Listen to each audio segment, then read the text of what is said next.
is likely to go up as the economy slows in all likelihood, and inflation is likely to go up as tariffs find their way, and some part of those tariffs come to be paid by the public. Always too late, too slow, and I'm not happy with him. I let him know it, and if I want him out, he'll be out of there real fast, believe me. He's like water.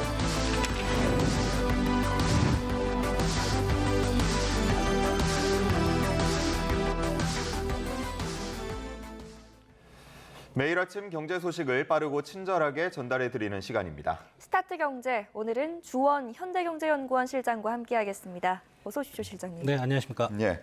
자, 관세 전쟁이 계속되고 있습니다. 미일 관세 협상이 시작이 된 것 같은데 일본이 첫 단추부터 주도권을 뺏겼다는 평도 있더라고요. 어떻게 보시고 계십니까?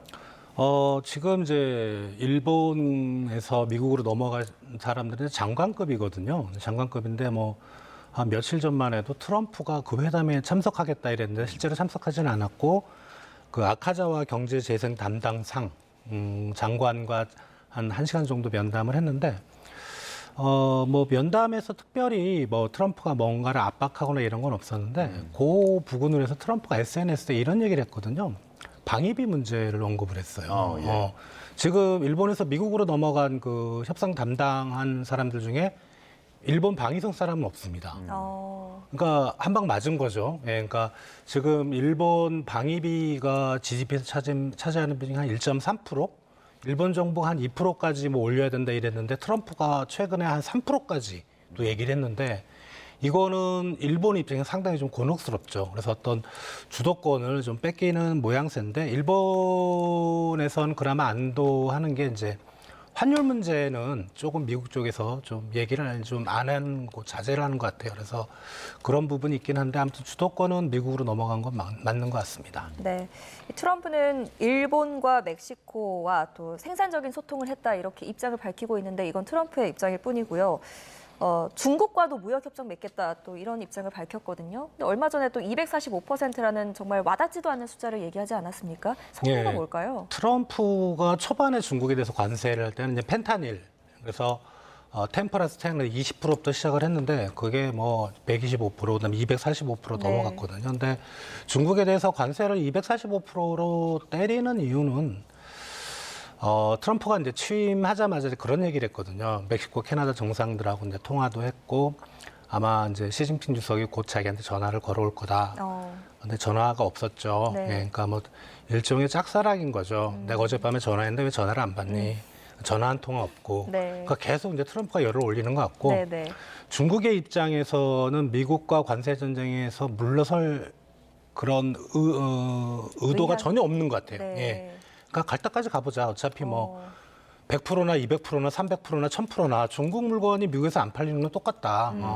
지금서부터 이제 관세를 이렇게 올려봐야 중국은 어차피 그게 그거다라는 거고 중국 내부적으로도 최근에 이제 경제 상황이 워낙 안 좋다 보니까 이럴 때는 이제 정치적으로는 내부의 불만이 팽배할 때는 바깥에다 화살을 돌리는 게 제일 좋죠. 미국이 우리를 압박하고 있다. 네. 맞서 싸우자, 우리 단결하자. 이런 정치적 메시지를 내기도 딱 좋거든요. 그래서 물론 이제 세상 일은 어떻게 될지 모르겠지만 지금은 트럼프가 시진핑한테 거의 지금 완패를 당하고 있다는 느낌입니다. 네. 예, 그렇게 평가를 하시는군요. 자, 이렇게 중국과의 신경전이 계속되는 가운데 또 내부적으로 보자 그러면 제롬 파월 연준 의장과도 신경전이 좀 이어지는 분위기입니다. 일단 연준 의장 얘기를 들어보면 실업률 그리고 물가 상승을 부를 것이다 라면서 트럼프 관세에 대해서 직격탄을 날리는 모습이에요. 사실 트럼프가 지금 그 금리 정책에 있어서 매파적인 발언을 했던 건 아니거든요. 네. 그러니까 물가와 고용을 좀 같이 보자. 고용은 이제 경기 침체를 의미하는 거고 물가는 고물가를 의미하는 건데 관세 충격이 1차적으로 끝날 수도 있다. 이런 말을 했거든요. 예. 그러니까 정말 무서운 건 2차적일 때, 그러니까 공급 쪽에 관세 수입 가격이 올라가서 물가가 올라갈 수 있지만은 그게 한 몇 달 정도 끝나면은 자신은 금리 정책을 매파적으로 할 필요가 없다. 이렇게 얘기를 했는데 이게 만약에 2차적으로 수입 물가가 올라가는데 미국 소비자들이 앞으로 물가가 더 높아질 건가, 기대 인플레이션이 높아지면서 2차 효과가 났을 때는 금리 정책을 좀 더 강하게 가져갈 수도 있다라는 이런 의미로 저는 해석을 했거든요. 네. 근데 트럼프는 당장 금리를 내려라 이렇게 계속 얘기를 하고 있으니까. 그렇지. 왜냐하면 지금 미국의 가장 안 좋은 사이드가 이제 주택 시장인데 주택 시장이 계속 침체되는 이유는 이 모기지 금리가 높습니다. 그러니까 미국의 어떤 정책 금리 자체가 높다 보니까 모기지 금리가 안 빠지고 있거든요. 그리고 주택 시장에 대해서 트럼프가 대선 기간에 했던 공약은 금리를 낮춰서 주택 시장을 부양시키겠다 이렇게 분명히 얘기를 했는데 자기 정책에 반하는 그런 파월의 어떤 발언 이런 것 때문에 아마 이제 파월 의장이 내년 5월쯤 아마 임기가 끝나는데 다른 의장으로 바꿀 것 같아요. 네, 말씀하신 것처럼 지금 트럼프와 파월 간의 갈등이 점점 격화하는 모습인 것 같습니다. 이런 가운데 젠슨 황 엔비디아 CEO가 중국을 방문했거든요. 이거 왜 방문했을까요?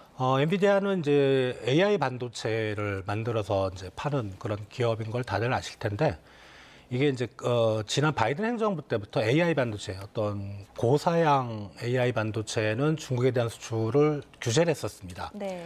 근데 이제 엔비디아에서 그거를 이제 규제를 우회하기 위해 그 미국이 내세운 조건들을 좀 낮추면 저사양 AI 반도체 H20이라 그러죠. 네. 예, 그거를 중국에 수출했는데 트럼프가 그것마저 수출하지 말아라.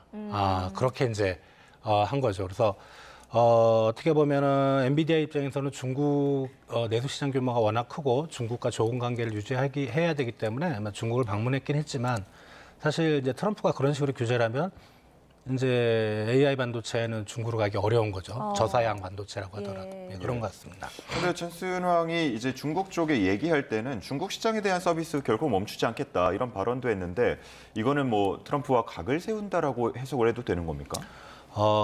아무리 이제 그 정치와 경제가 분리가 되고 또 자유스러운 분위기가 있는 미국 시장이라고 하더라도 대통령과 각을 세워서 기업이 온전할 리가 없죠. 예. 그거는 이제 중국에 넘어갔기 때문에 중국 사람들한테 어떤 립 서비스인 거고 트럼프가 맞겠다 그러면 못 가는 거죠. 예. 네. 뭐 상무부에서 수출 규제를 딱 하는데 그걸 뭐 어떻게 할 수가 없는 거라고 예. 생각합니다. 네. 어제 또 뉴욕 증시 봤을 때 이제 트럼프 관세 정책으로 인해서 그 여파로 인해서 급락했는데 오늘 뉴욕 증시 어땠습니까? 혼조세였거든요. 네. 뭐 소폭 오르고 내리고 3대 지수가. 그런데 지금 주목할 거는 역시 엔비디아입니다. 어제 한 7% 빠졌는데 오늘도 한 3% 정도 빠졌거든요. 네. 이 부분인 것 같습니다. 중국에 이제 앞으로 반도체 칩을 못 판다는 그런 실적에 대한 저하에 대한 우려. 그래서 기술주 중심으로 해서 나스닥이 좀 빠진 것 같고 다우존스 네. 빠졌고. 근데 S&P는 좀 올랐어요. 그래서 혼조세는 있지만 아무튼 테크 기업들이 약간씩 좀 주춤거린 그런 모습입니다. 네. 자, 이제 우리 이야기도 좀 해보도록 하겠습니다. 경제투톱이 다음 주에 방미를 할 예정입니다. 한덕수 대통령 권한대행, 통상 현황을 중심으로 고위급 대화가 활발히 이루어졌다고 말하기도 했는데 지금 2+2 협상 성사가 될까 이 부분에 집중이 관심 모아지고 있는 분위기입니다. 어떻게 보십니까?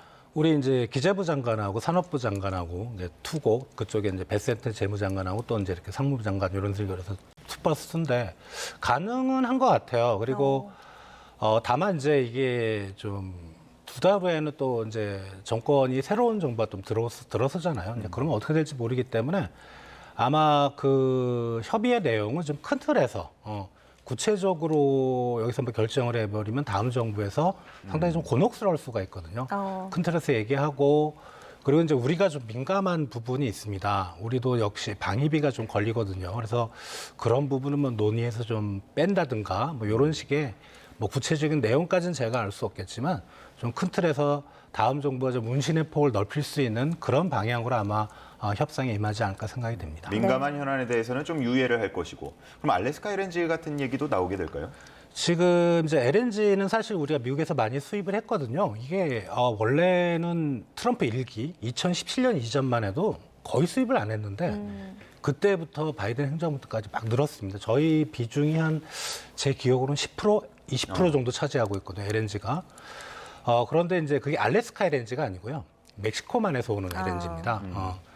그리고 알래스카 쪽은 이제 거기 그 알래스카에서 생산되는 LNG를 그 미국에서 원하는 거는 이제 태평양 쪽으로 수출길이 없어요. 파이프라인을 좀 깔고 싶다. 그게 한 1,200km 정도 되는데 거기에 이제 우리 기업들이 투자해 달라고 최근에 이제 알래스카 주지사가 오기도 했었고. 예. 네. 근데 그게 대규모 프로젝트잖아요. 1,200km면은 우리 서울에서 부산까지가 한 500 정도 되는데 그 2배가 훨씬 넘잖아요. 그렇죠. 예. 그게 상당히 좀 리스크도 좀 있는 것 같고 또 채산성도 좀 따져봐야 돼서 그 부분에 대해서 우리 이제 넘어가신 두 분의 장관이 뭔가 구체적인 협약을 맺을 것 같지는 않아요. 큰 틀에서 뭐 MOU 정도 제가 생각하기에는 그 정도지 않을까 생각이 됩니다. 네. 이 정부 내에서는 그래도 이 알래스카 LNG 사업권을 내주고 자동차 품목 관세라든지 아니면 상호 관세율 협상할 때 좀 협상 카드가 될 수도 있다 이런 분석에 대해서는 어떻게 생각하세요? 그렇죠. 뭐 협상이라는 거는 일방적으로 모든 걸 다 가져갈 수는 없고 내주고 받는 건데 지금 우리가 가지고 있는 우리 쪽의 카드는 말씀하신 이제 알래스카 LNG 파이프라인 가는 사업권이 있고 방위비는 아마 뺄 걸로 생각이 되고요. 네. 그리고 이제 조선업 쪽에서 협력이죠. 지금 미국의 조선 산업이 완전히 인프라가 완전히 사라져 있기 때문에 우리의 도움이 필요하고 또 이 미국의 입장에서는 뭐 군함이나 이런 것 건조도 필요하기 때문에 그런 쪽에서 우리의 카드 뭐 이런 것들을 총동원해서 단순히 뭐 알래스카 그거 하나로 뭐 관세율을 낮춘다 이렇게 보기는 어렵고요. 아마 여러 가지 카드를 준비해서 네. 아마 좋은 결과를 얻지 않을까 생각이 됩니다. 예, 원만한 대화가 좀 이루어졌으면 좋겠는데 워낙 뭐 예상하기가 어려운 요즘이다 보니까요. 어떤 얘기 나올지 한번 기다려 보겠습니다. 자, 다음 우리 경제 상황인데요. 한은이 기준금리를 동결하면서 갑자기 어두운 터널 안으로 들어온 것 같다 이런 평을 했어요. 갑자기 어두운 터널은 아니고요. 어두운 터널은 작년 하반기부터 이미 들어와 있었고, 예. 뭐 새삼스럽게, 그러니까 한은의 입장에서는 이제 기준금리를 내릴 때는 변명을 많이 할 필요가 없어요. 네. 대부분의 뭐 경제주들, 기업이나 국민들이 좋아하니까. 근데 동결할 때는 뭔가 변명을 차곡차곡 쌓아야 되죠. 예. 예. 그런 표현을 쓴 것 같고, 결국은 동결을 했는데, 제가 생각하기엔 그렇습니다. 그러니까 환율과 가계부채 뭐 이런 것 때문에 동결한 거죠. 사실 관세 전쟁만 놓고 보면 지금 관세 인상의 효과는 사실 4월 이후부터 나오게 됐잖아요. 근데 1분기 우리 수출액이 정기비로, 그러니까 작년 4분기 기준으로 봐도 그렇고 1년 전 작년 1분기 기준으로 봐도 그렇고 전체 수출이 마이너스입니다. 관세 효과가 나오기도 전에 이미 마이너스거든요. 그러면 이제 관세 인상이 되면 어떻게 되겠어요? 수출은 내려가게 되겠죠.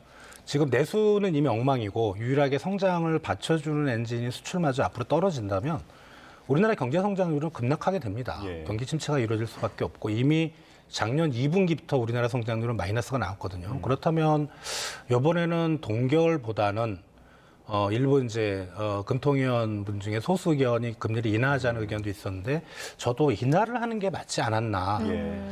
잘못하면 이번 결정이 아마 몇 달 뒤 연말쯤 보면 연말쯤에 이번 4월 달에 금통위의 결정을 타이밍을 놓친 결정이 아니냐 이런 평가도 나올 수 있는 그런 상황입니다. 지금 뭐 5월 금리 인하 전망이 상당히 우세한데 한 달 차이도 그렇게 큰 겁니까? 일단은 5월 금리 전망 인하가 전망이 우세하다는 것도 시간이 지나면서 어떻게 될지 모르는 게 그 전에 앞서서 우리가 5월 한 말쯤이고 5월 7일 날 미 연준의 FMC가 있습니다. 거기서는 지금 동결 예상이 확실히 높거든요. 예. 그러니까 미 연준은 또 빨라야 6월이고 지금 파월하고 트럼프하고 각을 세우는 거 보면 6월에도 사실 장담할 수 없어요. 그런 분위기라면 우리가 5월 달에 동결을 가지고 갈 가능성도 있거든요. 그럼 상반기 중에는 우리는 없는 겁니다. 6월에 금통위가 없기 때문에 이제 그러면은 정말 타이밍을 완전히 놓치는 게 아닌가 그런 생각도 듭니다. 예, 네, 알겠습니다. 트럼프 관세 정책의 여파 그리고 또 한은의 금리 동결 이야기까지 나눠봤습니다. 오늘 여기까지 듣겠습니다. 지금까지 주원 현대경제연구원 실장과 함께했습니다. 잘 들었습니다.